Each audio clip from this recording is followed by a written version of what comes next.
Hello there. How are you?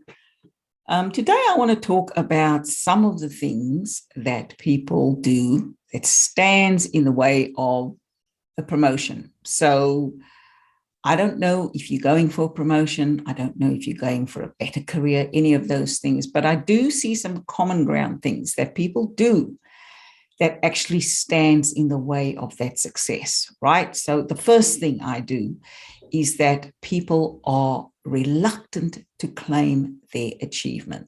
Now, I think personally that that has something to do with perhaps being raised by family and grandma whispering in your ears, saying things like, it's never good to brag and boast. Don't be a braggart. Don't boast.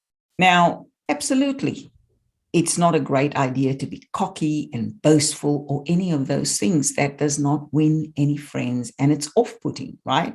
But you also need to have the balance of acknowledging and claiming your achievements. Because when you're able to claim your achievements, claim the contributions that you've made, number one, it instills confidence in you. But more importantly, it instills confidence in the person that is potentially going to give you an opportunity, right? Whether it's a promotion, a new role, anything like that, right? Or move you up the corporate ladder or up the employment ladder.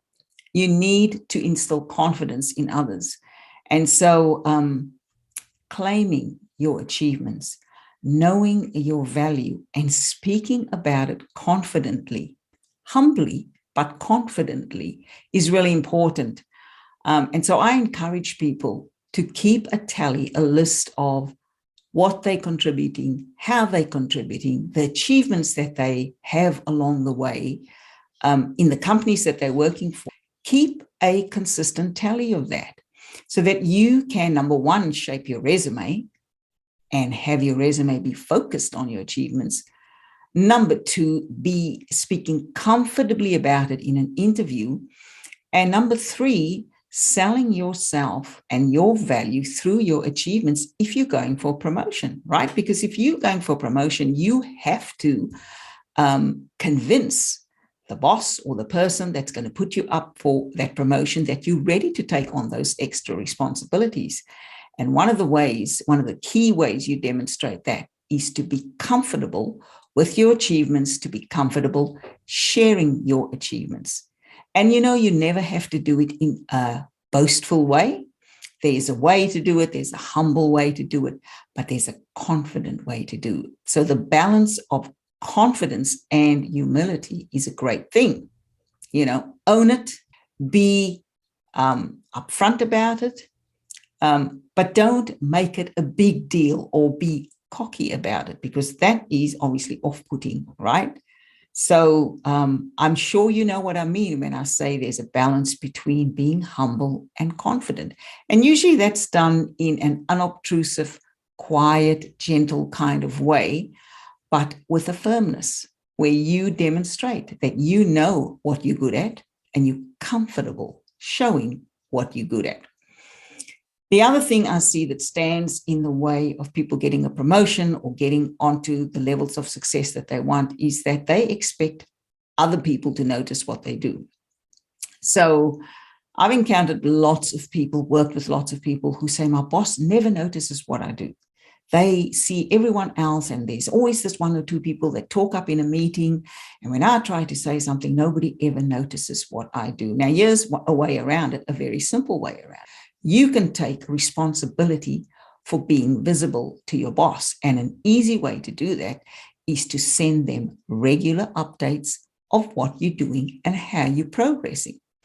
You can choose to do this on a weekly basis or fortnightly basis, but it is a good idea for you to have a running tally, written running tally of your achievements and your progress.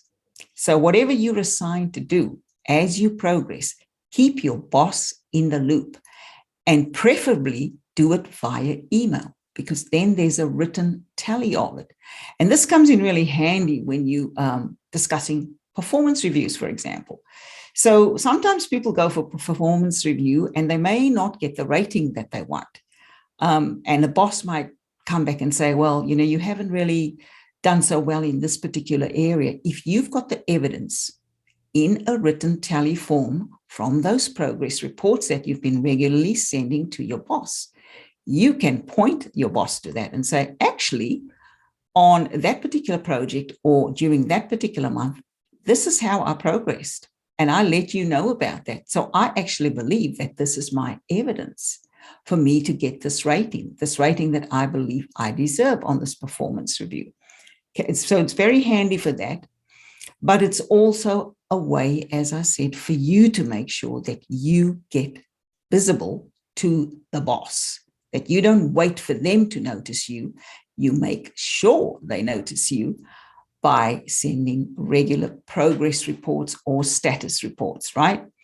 And then the other thing that I see getting in the way of people getting the promotion or the success they want is that they don't leverage their business relationships, their networks, their connections. So you build professional relationships because you want to learn, because you want to grow, because there are others that you want to assist, and there are people that you hope will assist you in various things, whether it's learning, growth, opening a door for you. In some cases, if something needs to be escalated, you might need to escalate it to your boss.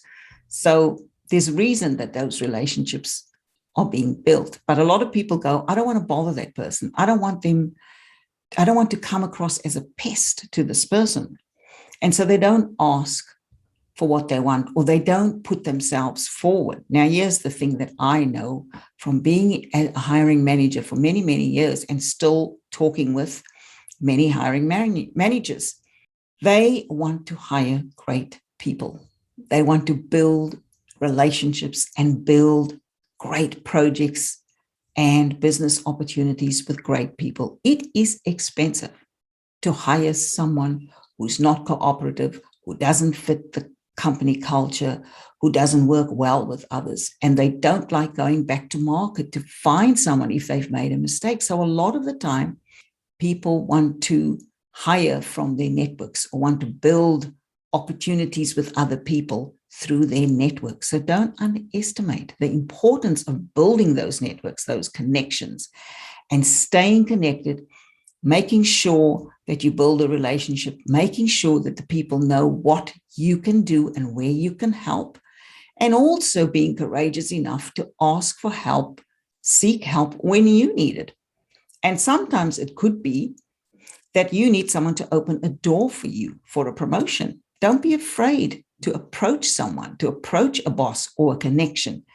Leverage that connection and say, I saw that this particular role is going. I believe you've got some influence or say so of it. Would you consider putting me forward? You're not bothering the person. You could, in fact, be saving that person money and time by them not going out into a market where they could potentially hire the wrong candidate. You have a relationship with the person. Don't be afraid to leverage that relationship. Obviously make sure you're always giving back as well. Be contributory towards others. Help where you can, but don't be afraid to ask for help, especially when it comes to opening doors for you on your journey of promotions or career success. So in summary, it's up to you to acknowledge and own your achievements and to share it humbly but confidently. It's up to you to become visible to your boss, to become noticed by the right people. So make sure you're doing that regular progress update so that you are being noticed. And it's up to you to build and leverage your relationships and your network for ongoing career success and for landing those promotions that you might want to go for.